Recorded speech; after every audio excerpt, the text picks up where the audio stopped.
The hospital never truly slept, but at that hour it breathed differently, slower, heavier, like it was holding secrets in its walls. Fluorescent lights hummed above polished floors, casting pale reflections that stretched and broke with every passing step. Nurses moved quietly, shoes whispering against tile, voices lowered out of habit rather than rule. Then the air changed, not because of noise but because of presence. When the Korean Mafia boss stepped through the sliding doors, it was as if the building noticed him before anyone else did.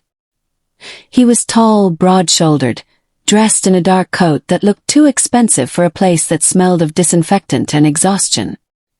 His face was calm, unreadable, but power clung to him like a shadow that refused to let go. Conversations faltered. A pair of young interns paused mid-sentence. A receptionist straightened unconsciously. Even people who had no idea who he was felt it, that quiet pressure in the chest that told them this man did not ask for permission. Whispers followed him almost immediately. Some curious, some fearful, some filled with admiration they didn't bother hiding. A few women glanced up, then glanced again, eyes lingering longer than necessary. He noticed everything without seeming to look. He always did. Attention was nothing new to him. In the city, his name opened doors and closed mouths. People wanted his protection, his favor, his money. Some wanted him for reasons far less complicated. He walked through the corridor with measured steps, hands relaxed at his sides, as if violence were something he had long ago learned to keep leashed. At the far end of the ward, a black nurse stood behind a medication cart, reviewing a chart under the harsh light. Her posture was straight but tired, shoulders tight from a shift that had gone on too long. She sensed him before she saw him. Something in her chest tightened, sharp and sudden, like an old wound reacting to weather. She lifted her head without turning fully, and in the reflection of a glass panel, she saw him. The coat, the stance, the way the world seemed to bend just slightly around him. Her breath caught, not in fear, but in recognition so immediate it felt violent. Her fingers curled around the edge of the cart until her knuckles paled. Around her, the usual reactions unfolded. A nurse down the hall slowed, pretending to check a monitor while stealing glances. Another offered a polite smile that carried a question behind it. He acknowledged none of them. His gaze, sharp and assessing, swept the corridor once and then stopped. It didn't land on the women watching him. It landed on the one who had turned away. She pushed the cart forward, deliberately placing her back to him, shoulders squared as if bracing against an impact she refused to acknowledge. Her movement was calm, controlled, almost defiant. Anyone else would have frozen, stared, whispered. He didn't. She acted like he wasn't there at all. The contrast was immediate and striking. The man everyone noticed was being ignored, and not accidentally. It was a choice. He felt it like a disturbance in still water. He slowed, eyes narrowing just a fraction as he watched her retreating figure. The hospital noise faded at the edges of his awareness. He wasn't used to being dismissed, especially not by someone who clearly knew who he was. He could see it in the tension of her shoulders, in the way she didn't rush, didn't fumble, didn't look back. This wasn't fear. Fear had a rhythm he recognized. This was something else. Something colder. She stopped at a patient room, adjusted her expression into something neutral and professional, and stepped inside. The door slid shut softly behind her. He remained where he was, staring at the frosted glass as if it might answer questions he hadn't yet formed. A memory stirred, faint but insistent like a sound heard through water. Dark skin under different light. Eyes that looked at him not with awe, but with judgment. His jaw tightened. A woman passing by cleared her throat nervously and offered assistance he hadn't asked for. He waved her away without looking. His attention stayed fixed on that closed door. Whoever that nurse was, she wasn't just another face in a uniform. She carried something he had buried, something that had no place in the life he lived now. He didn't know her name, didn't know where or when, but his instincts, sharpened by years of survival, told him this wasn't coincidence. Inside the room, The nurse paused with her back against the door, eyes closed for just a second longer than necessary. Her heart pounded, not with panic, but with a restrained fury that had been waiting a long time for this moment. She had told herself this city was big enough, that the past stayed buried if you walked far enough away from it. Seeing him shattered that illusion in an instant. He looked exactly the same. Untouched, unpunished. She opened her eyes, smoothed her expression, and stepped forward to do her job, even as her thoughts raced. He couldn't recognize her. Not yet. Not like this. And if he did, if he truly remembered, then everything she had built to survive would be at risk. Outside, the Korean Mafia boss finally turned away, continuing down the corridor with the same calm stride he had entered with, but something had shifted beneath the surface. For the first time in years he felt unsettled. Not threatened. Not afraid. Seen. And that disturbed him more than any weapon ever had. As he disappeared into the shadows of the hospital wing, one thought echoed in both their minds, unspoken but heavy with consequence. This encounter was not the end of something long buried. It was the beginning. She stood near the nurse's station, pretending to review charts, her eyes calm, her breathing steady, while every other woman in the room felt the shift the moment he entered. Conversations softened. Footsteps slowed. Even the air seemed to tighten, like the hospital itself recognized power when it walked through the doors. The Korean Mafia boss didn't announce himself. He never did. He moved with the quiet certainty of a man who had survived things most people only whispered about. Broad shoulders under a tailored dark coat. His presence didn't demand attention, it absorbed it. Most people looked away out of instinctive fear, but she didn't. She watched him from a distance, not openly, not boldly, just enough to see everything that mattered. The way he stood slightly angled, as if always prepared for a threat from behind. The way his eyes scanned exits before faces. The way his left hand rested near his coat, not nervous, just ready. She noticed the scars before anything else.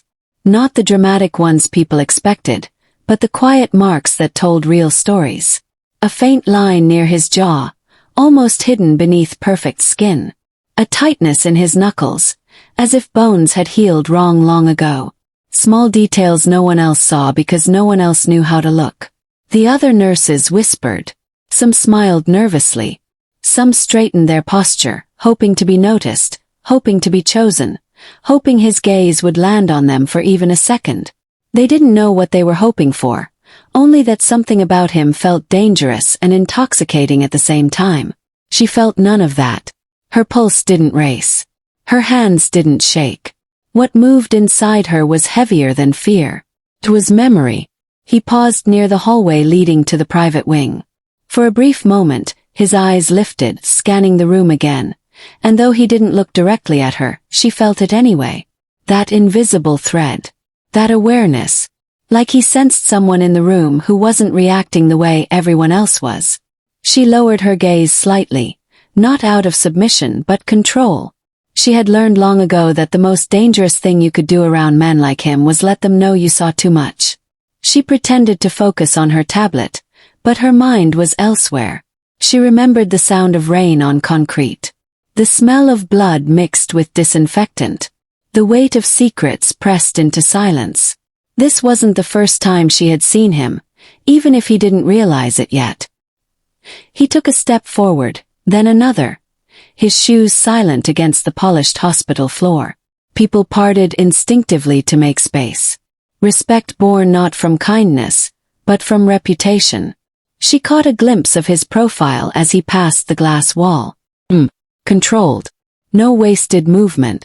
The face of a man who had learned early that emotions were liabilities. Her chest tightened not with panic, but with something unresolved, unfinished. She had spent years burying what she knew, what she had seen, what she had done to survive.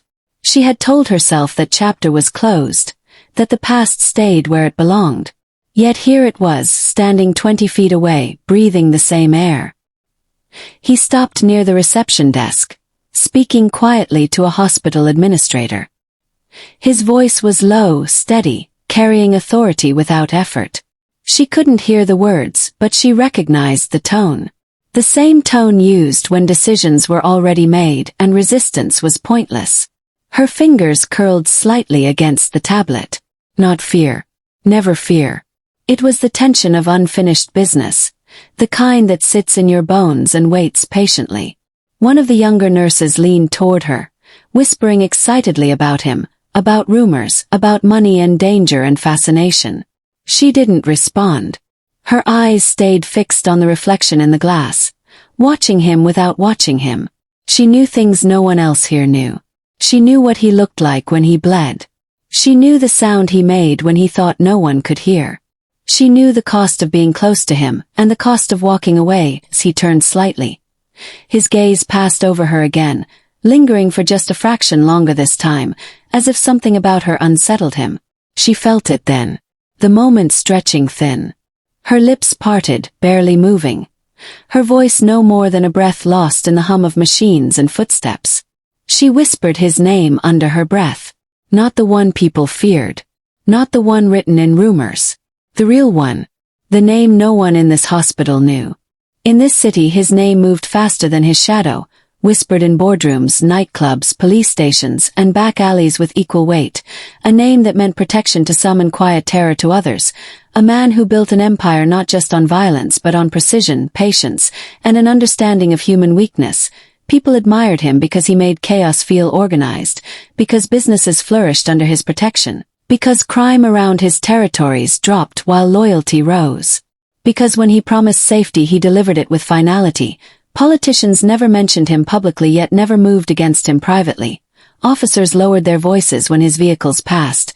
Shop owners slept easier knowing his men watched the streets at night, and women, especially women, treated him like something unreal, something dangerous and magnetic.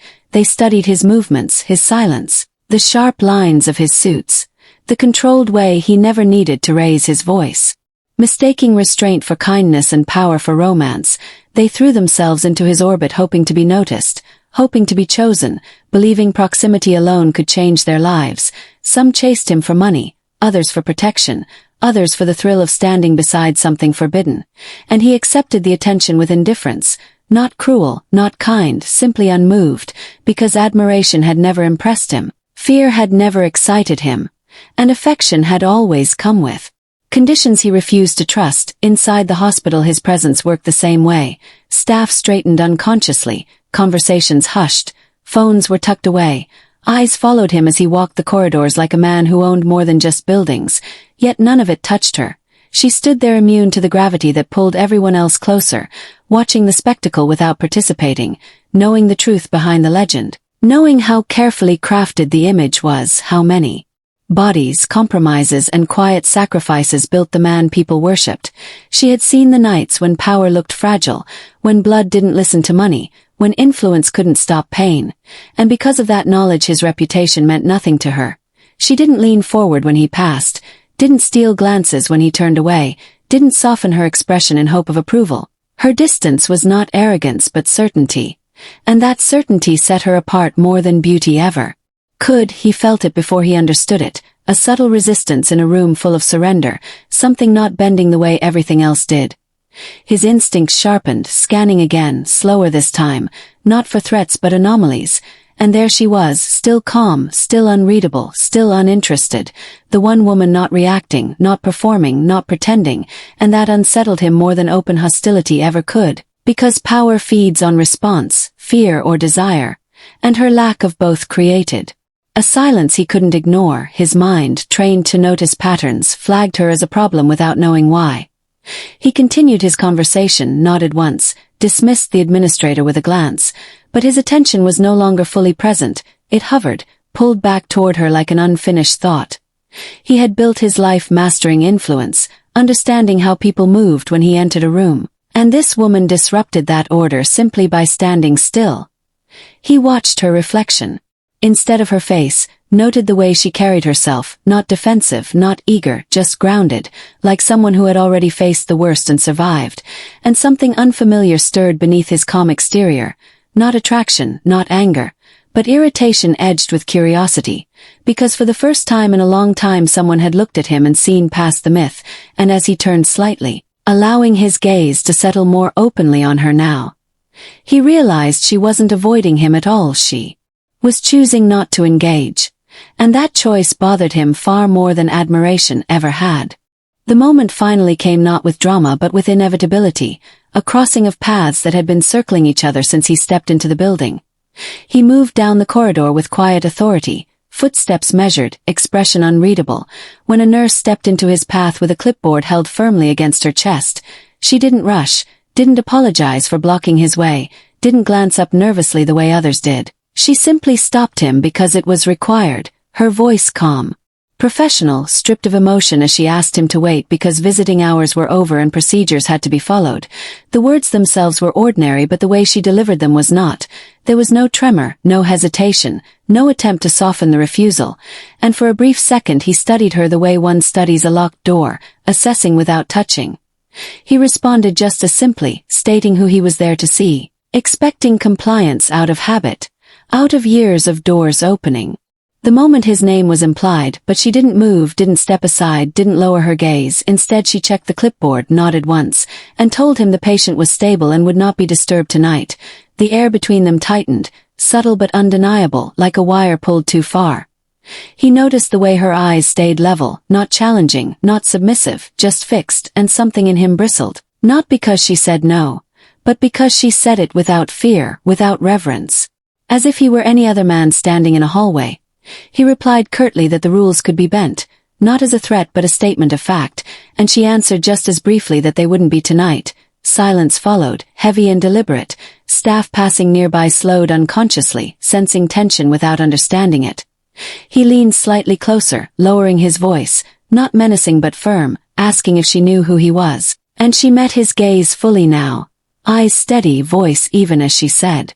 Yes, that she did, and that was exactly why the rules would not be bent.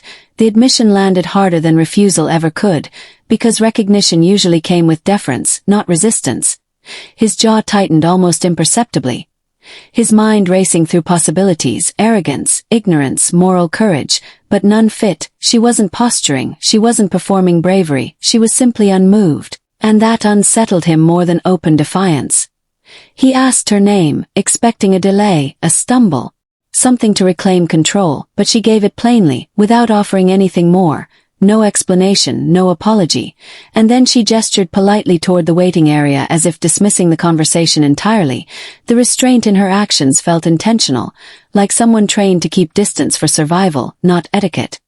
He felt a flash of irritation sharpen into focus, not loud, not explosive, but cold and precise, because something about her composure suggested she wasn't afraid of consequences, as if she already understood them better than he did. He took another step closer, enough to lower his voice further, asking why she seemed so determined to stand in his way. And for the first time something shifted in her expression. Not fear, not anger, but something older, heavier, something that flickered and disappeared almost instantly. She inhaled slowly, a controlled breath, then looked past him instead of at him, and spoke one sentence that cut through the corridor like glass. She said some men spend their whole lives building power to outrun what they did when they had none, and for the briefest moment the world narrowed, sounds dulling, his surroundings fading, because that sentence didn't belong here, didn't belong to this moment. It belonged to a past he never spoke about, a version of himself buried beneath money and reputation and carefully maintained silence.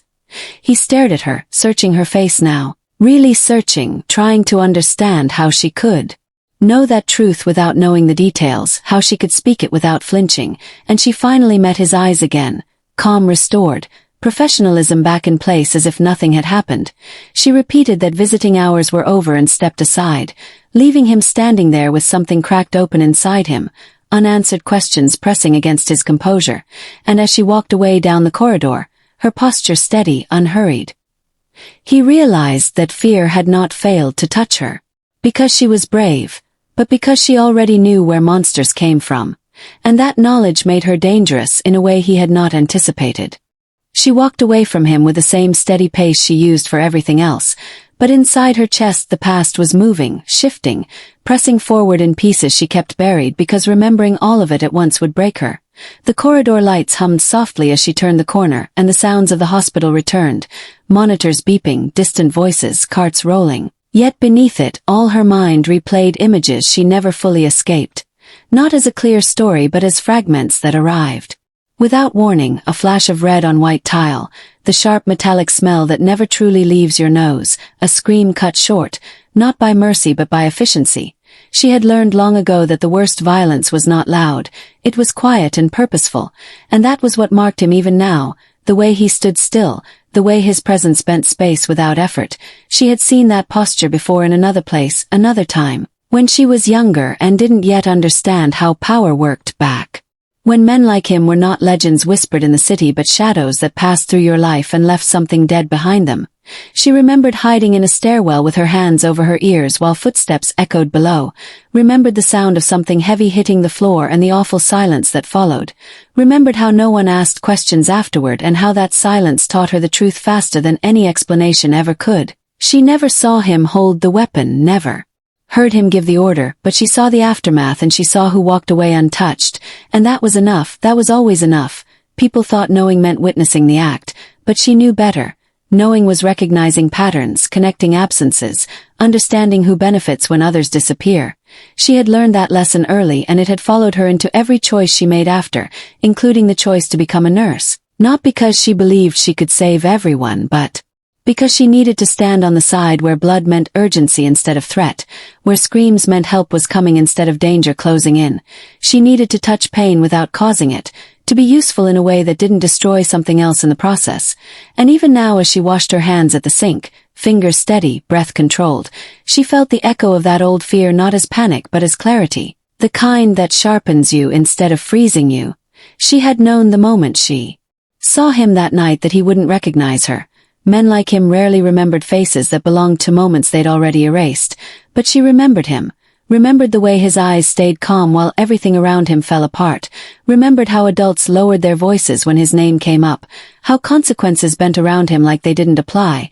That knowledge never left her, it shaped her, it followed her into classrooms, into late-night study sessions, into hospital wards where life and death were measured in seconds. She didn't become numb, she became precise, because precision is how you survive when chaos has rules you didn't agree to. As she moved through the ward-checking chart, she caught her reflection in the glass, composed, professional, ordinary, and that was the point. No one looks twice at ordinary people. No one suspects the ones who learned early how to observe without being seen. She knew he would replay their interaction later, knew her lack of fear would bother him more than insults ever could, because fear reassures powerful men, it confirms their place in the world, but neutrality unsettles them, especially when it comes from someone who should by all logic be afraid. She paused briefly outside a patient's room and allowed herself one long breath, memories pressing again. This time not just violence but the aftermath, the empty chair at a table that stayed empty forever. The way adults told her not to ask questions, the way justice never arrived dressed as justice, only as silence and money and fear. That was when she understood that the system did not protect the innocent, it protected the powerful, and that realization burned something into her that never cooled. She did not seek revenge, she sought understanding. She wanted to know how people like him were made, how they justified what they did, how they slept at night. And in learning that she learned how to stand in their presence without shrinking, how to look at them as men instead of monsters, because monsters inspire fear but men can be confronted. She finished her rounds and returned to the nurse's station, her hands moving automatically, her mind elsewhere, replaying his voice, his controlled tone, the way his eyes searched her face after that sentence slipped out. She knew she had said too much and exactly enough at the same time. She had wanted him to feel that crack, that recognition that someone saw past the myth, saw the man who once stood at the center of something terrible and chose himself over everything else. She also knew this was dangerous. Knowledge always is when it refuses to stay quiet, but she had made peace with danger a long time ago. Danger was familiar, manageable, unlike guilt, which corrodes slowly if you let it. She would not confront him openly. Not now, maybe not ever, but she would not bow either, and that balance mattered. Because men like him are most dangerous when they believe the past is dead and buried. She understood that what unsettled him was not that she knew, but that she knew and lived anyway, that she built a life in spite of what he represented. As she turned back toward her station, her thoughts settled into something calm and resolute. He thinks I forgot, she thought, watching the corridor where he had stood moments earlier. He's wrong. For the first time since he stepped into the hospital, his attention drifted away from the reason he was there. He stood alone near a window overlooking the city, hands resting loosely in his coat pockets, posture relaxed enough to fool anyone watching, but his mind was no longer calm. Her face kept intruding, not sharply, not clearly, but like a reflection you catch in the wrong mirror and can't quite forget. He had seen that look before. Not fear. Not admiration. Recognition without respect. That was rare. That was dangerous. He closed his eyes briefly, jaw tightening as he searched his memory. Faces came and went easily for him. Too easily. Years of violence, negotiations, betrayals, and survival blurred people together. But hers resisted that blur. Dark eyes steady, expression controlled. A restraint that didn't come from training but from experience. He remembered the feeling more than the image. The subtle irritation. The unease of being observed instead of obeyed. That sensation had a history, and history was something he rarely allowed himself to revisit. Guilt surfaced quietly, not as regret but as awareness. He had made choices that saved his life at the cost of others. Choices that could not be undone, only justified or buried. He had told himself for years that survival was the only morality that mattered. Yet standing in that hospital hallway, hearing a sentence that felt like it was pulled straight from his past, he realized something he hadn't expected. Someone remembered. Not the version of him the city feared. The earlier one. The one who still believed control was something you earned instead of seized. He replayed the moment again. Her voice steady. Her eyes refusing to flinch. The way she spoke that line like it wasn't an accusation, just a truth stated aloud. It wasn't what she said that unsettled him. It was how confidently she said it, as if she knew he wouldn't deny it. As if she knew denial would be pointless. He opened his eyes and looked down the corridor where she had disappeared.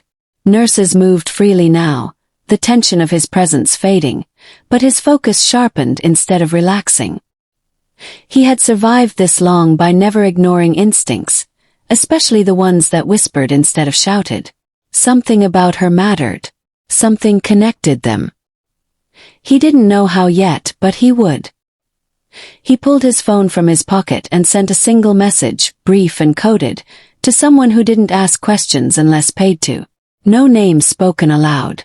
No requests written plainly. Just enough to set things in motion. Find her. Quietly. Background, education, history.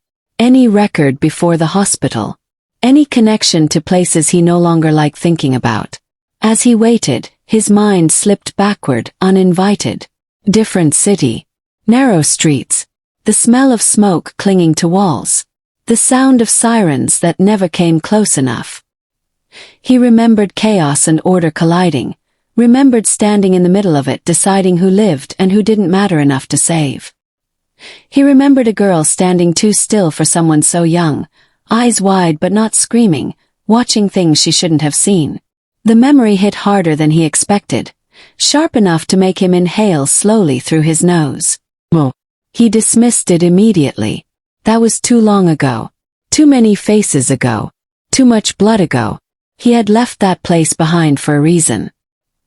He had rewritten himself since then, layer by layer, until even he believed the version people feared was all there was. And yet, her presence cracked something open. A reminder that the past doesn't disappear just because you stop looking at it. His phone vibrated softly. A preliminary response. Not much yet, but enough to keep him alert. Name. Her credentials. Years of nursing school. Volunteering in emergency wards. Clean record. Too clean. People like her don't end up that composed without learning it somewhere harsher than classrooms. He scrolled slowly, absorbing details, noting absences more than facts. No social media worth mentioning. No family listed nearby.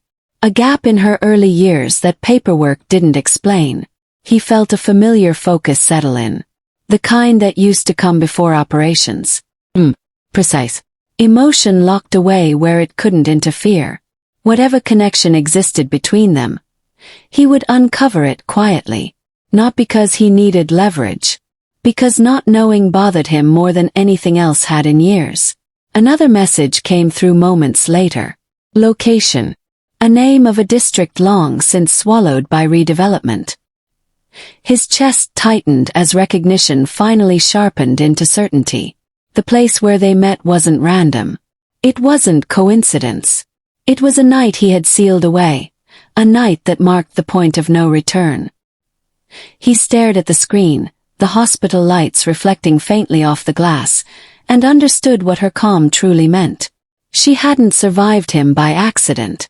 She survived because she remembered exactly who he was before the city bowed to him. And now so did he. He didn't stop her by grabbing her arm or blocking her path. He stopped her by saying her name again, quietly this time, with enough certainty that she knew turning away would only delay what was coming.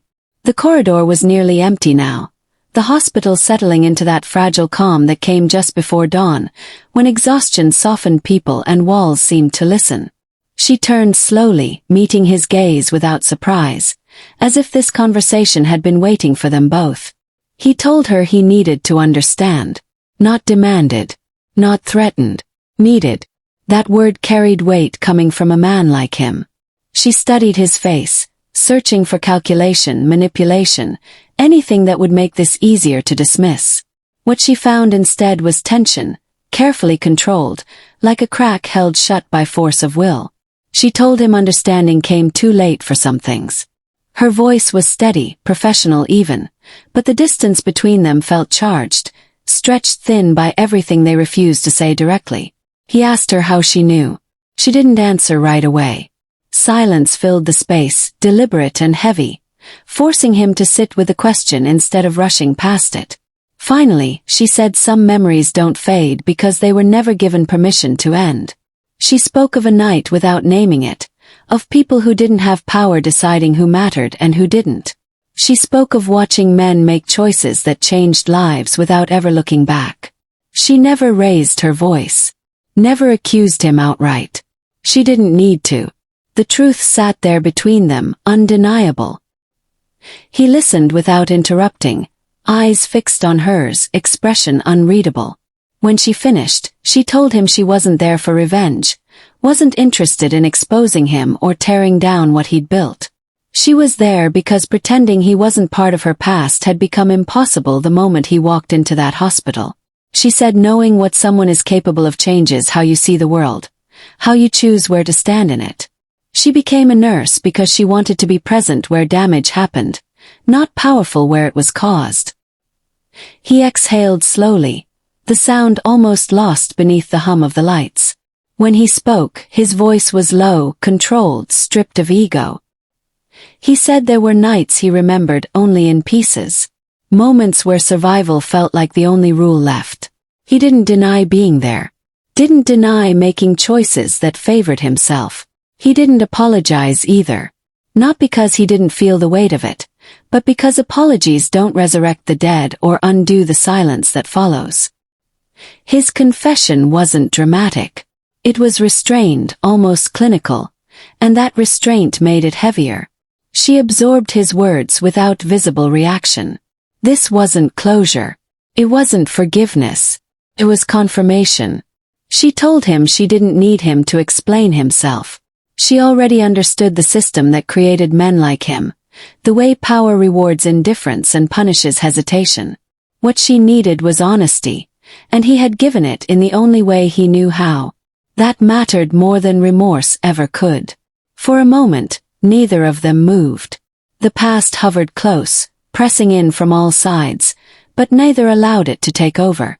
They were two people standing in the present, shaped by the same night in different ways. He asked her what she wanted now. The question was genuine, and that unsettled her more than threats would have. She told him she wanted to be left alone, to do her job, to live without his shadow crossing her path again. It was a simple request, difficult one. He nodded once, accepting it without argument. That should have been the end. She turned to leave, steps measured, heart steady, until something shifted in the air behind them. A presence that didn't belong. She caught it instinctively, that subtle awareness sharpened by years of watching rooms instead of faces. She glanced down the corridor and saw a man standing half-hidden near a doorway, pretending to scroll through his phone. His posture was wrong. Too still. Too attentive. He had heard enough. Not the details but the implication. Power. Liability. Her stomach tightened, not with fear but recognition. She had seen that look before, the moment someone decides information is currency and people are expendable. She walked away without looking back, but she knew it now, with chilling clarity. Whatever she was to the Korean Mafia boss, to someone else she was something far more dangerous. She was a problem that knew too much. The hospital didn't feel the same after that, not to her. The familiar sounds took on sharper edges, footsteps echoing longer than they should, voices dropping too suddenly when she passed. She felt watched, not openly, but with a kind of attention that lingered just outside the frame of normal awareness. It wasn't paranoia. She had learned the difference a long time ago. Paranoia is loud. This was quiet. Intentional. The first sign came as she finished charting a patient's vitals. A folded note slipped beneath her clipboard when she wasn't looking, white against the metal cart. No name. No threat written plainly. Just a time, a place outside the hospital grounds, and a single word beneath it. Her pulse didn't spike. Instead, it slowed, her mind cataloging possibilities with practiced efficiency. This wasn't random. Someone had listened. Someone had understood enough to realize she was no longer invisible. She crumpled the note and dropped it into a medical waste bin without changing her expression. Around her, the ward continued as if nothing had shifted, but she could feel the pressure building. The kind that comes before something breaks. She told herself she had handled worse.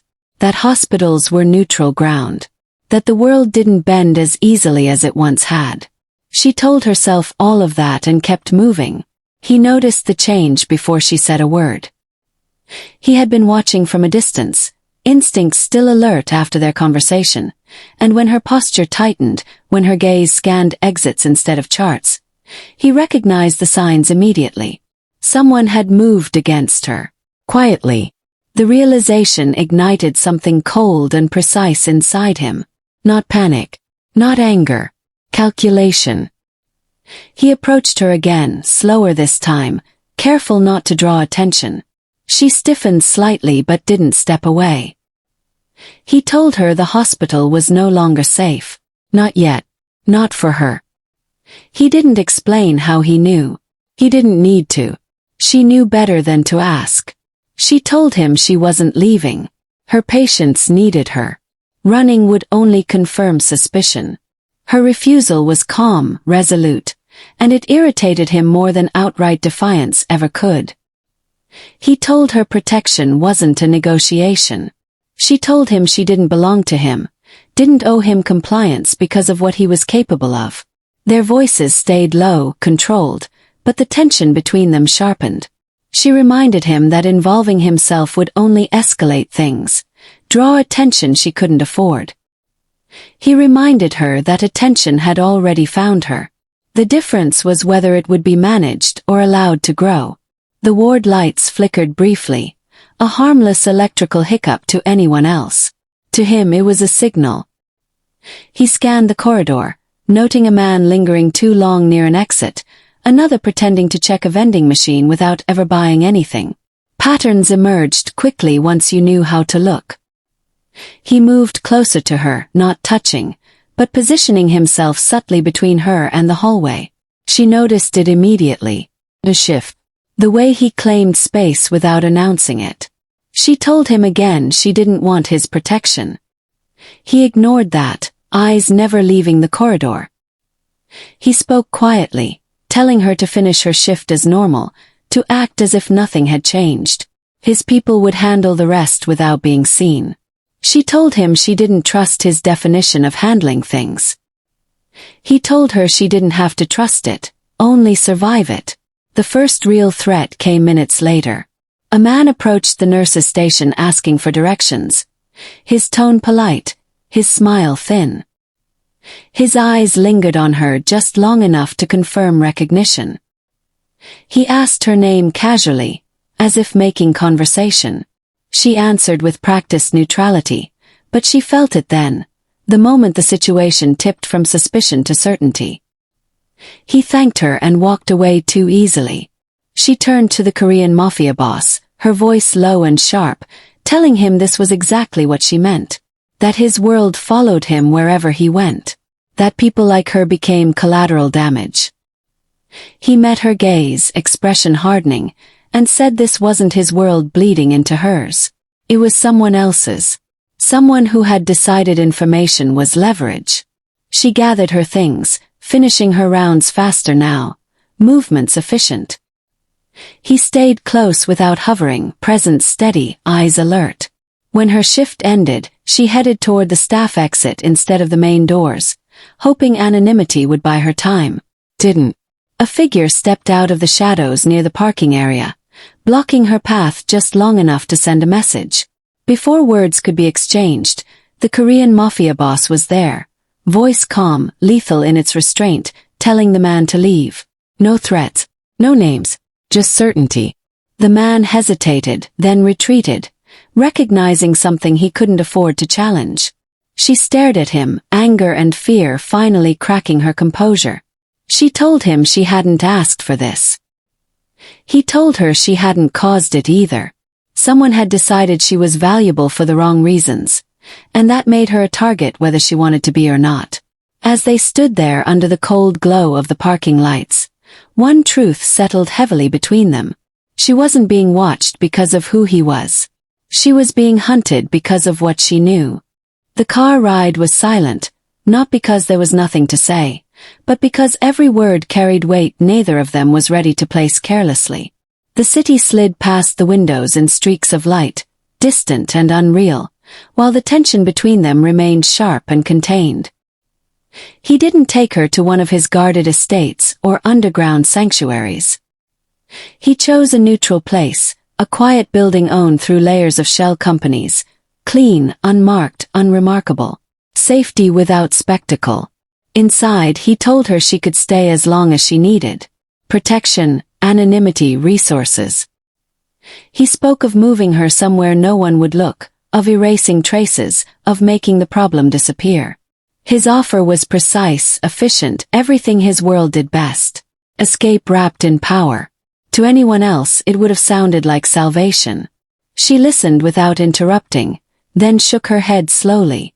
She told him safety wasn't enough. Not anymore.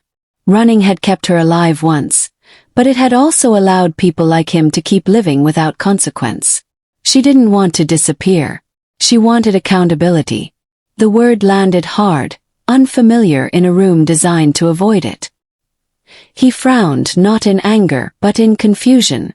Accountability wasn't something his world recognized easily. He asked her what that would even look like. Courts didn't touch men like him. Public confessions destroyed more than they healed. She told him she didn't need him in handcuffs. She needed him to stop pretending his power existed without responsibility. She needed him to acknowledge, in ways that mattered, the harm he had allowed. He was silent for a long moment, eyes fixed on the floor, jaw tight. When he spoke, his voice was low, stripped of authority. He asked her if she understood what she was asking. That choices like that created enemies. That stepping out of the shadows invited chaos. She met his gaze and told him she understood better than anyone what silence cost. He made a call then, not dramatic, not loud. Just a quiet conversation that shifted weight behind the scenes. He ordered the reopening of an internal investigation long buried, one tied to that night she remembered so clearly. Names were spoken, assets frozen, protections withdrawn. He didn't frame it as charity or remorse. He framed it as correction, a rare thing in his world. The consequences began immediately. Messages flooded in, voices raised, alliances strained. Men who had benefited from his indifference felt exposed. His influence didn't vanish, but it fractured, and fractures invite pressure. He absorbed it without flinching, eyes never leaving her as if measuring whether the cost was worth it. She watched him closely, seeing something shift beneath the surface. Not redemption.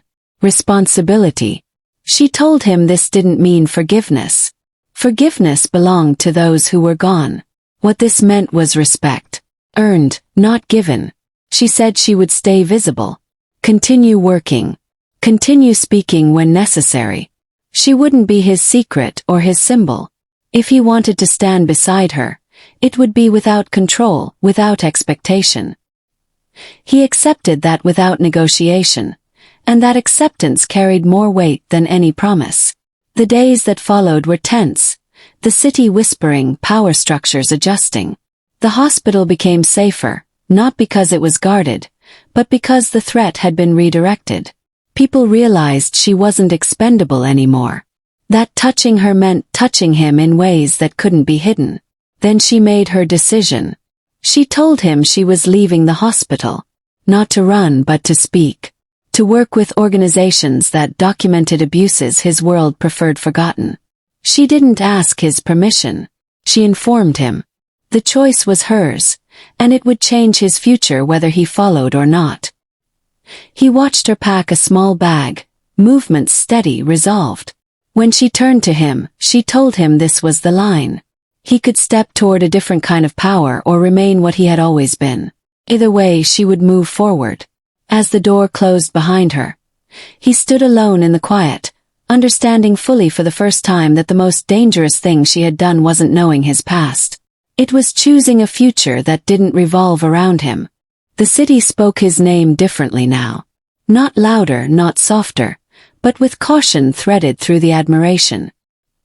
He was still feared, still respected, still untouchable in ways most men could never understand, yet something subtle had shifted beneath the surface.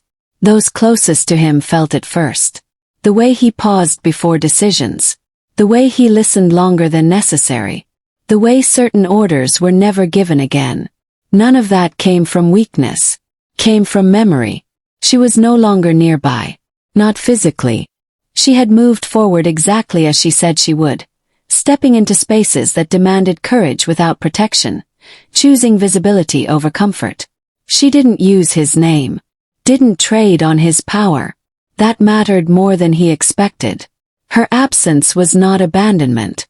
It was presence in another form, constant, unavoidable, shaping him without asking permission. He thought often about the night she stood in front of him without fear. Not defiance. Not bravado. Something rarer. Recognition. She had seen him before he became what the world feared, before reputation hardened into armor. She remembered the man who made a choice and lived with it, not the legend built afterward. That memory followed him now, heavier than any threat ever had. He adjusted how he moved through his world. Quietly. Without announcements. Men who expected brutality found boundaries instead. Systems that thrived on silence found scrutiny. It unsettled people. Power functions best when it is predictable, and he was no longer that. The mirror she held up to him had cracked something open, not enough to destroy him, but enough to force him to look. There were moments he wanted to reach out, to pull her back into his orbit, to offer something easier, safer, quieter. He never did. He understood now that possession was not connection, and obsession was not respect. What bound them wasn't romance or obligation. It was shared truth. A night neither of them could forget, reshaped by how they chose to carry it. She watched from a distance, aware of the ripples her presence had created. She didn't celebrate them. She didn't claim credit. Change wasn't a trophy to her. It was a process, fragile and slow. She knew better than to believe in sudden transformations. What mattered was direction. And his had shifted. They crossed paths again months later, briefly, in a public space where neither held advantage. No tension. No guards closing ranks. Just two people acknowledging what had passed between them. Their conversation was short, respectful, unburdened by expectation. When they parted, it was without promise, without regret. The city continued to whisper, to speculate, to mythologize. Stories grew as they always do, But the truth remained quieter. He did not become better because he loved her. He became different because she refused to fear him. Because she demanded responsibility without asking for control. Because she chose truth over comfort and never looked back. In the end, there was no dramatic ending, no public reckoning that satisfied the hunger for spectacle. Just a man who carried his power differently and a woman who refused to let the past own her future. That was enough. Everyone feared him. She remembered him. And that changed everything.